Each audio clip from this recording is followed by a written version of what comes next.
Hi, my name is Alexander Lavrenyuk, and this is Physics Lab 3 Black Hole.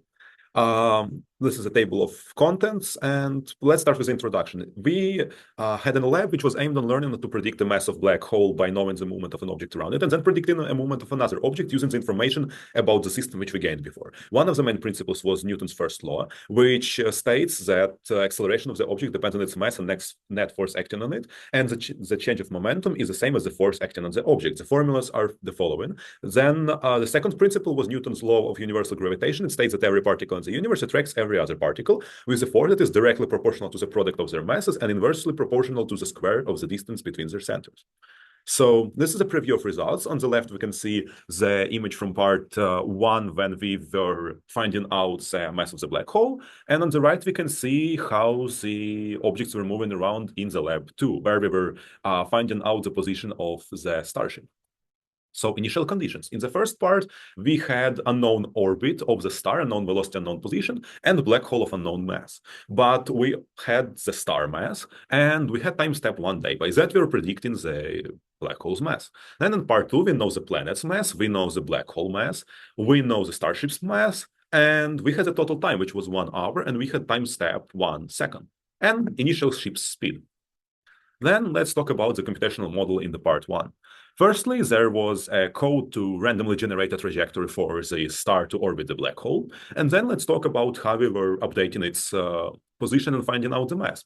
So we had the initial and the final velocity during the small time frame, from which we could easily find the momentum. Then we find the change in velocity and momentum both, and find the change of momentum.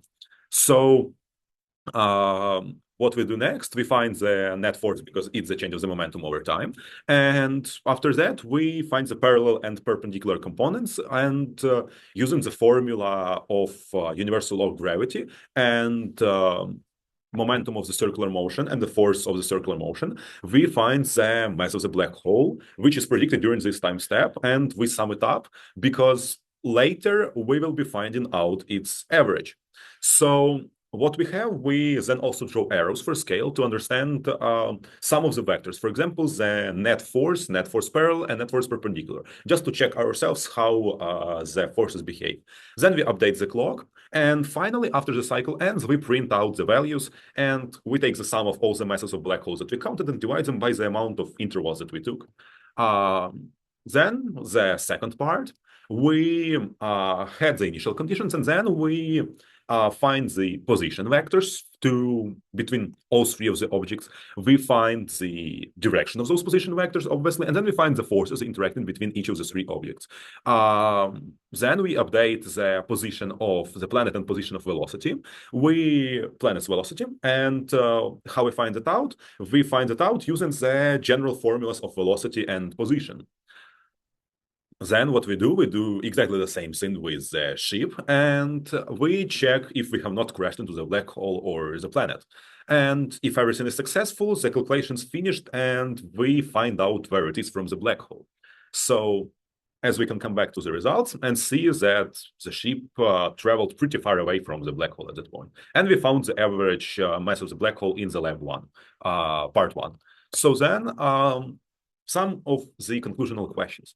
What is the rate of change of momentum, and what is net force, and how can we observe them and measure? We can easily observe the rate of change of the momentum, but we cannot directly measure the net force. While they are equal to the same, the rate of change of momentum can actually be observed and measured, and then we equalize it to net force. And what initial velocity would your spaceship need to have in order to enter some kind of orbit around the black hole? Well, it will need initial speed, which will be directed very kind of in similar that the planet, but it will have to have higher magnitude because it also needs to overcome the planet's gravity. For example, on the right is an example which is not particularly precise, but the velocity was just 1.1 multiplied by the velocity of the planet. Now, where could we get the errors? So firstly, in the experiment 1, the errors will come from the fact that we're getting the average mass of the black hole predicted by each time step. But each time step is very short, and it's still not very good at generating it, so the mass is actually not very stable during the calculations, but it's pretty precise. And another part would be that the precision of the computer is also not endless in any programming language, which means that we would still lose something on the precision and on the precision of our calculations and values that we're using. That would pretty much be the main causes of error, and also the cause of error can be the prediction of the position in part 2, because we're using the general formula, not counting that the acceleration is changing. But the time step is small enough for us to forget about that. And thank you all for your attention. That's it.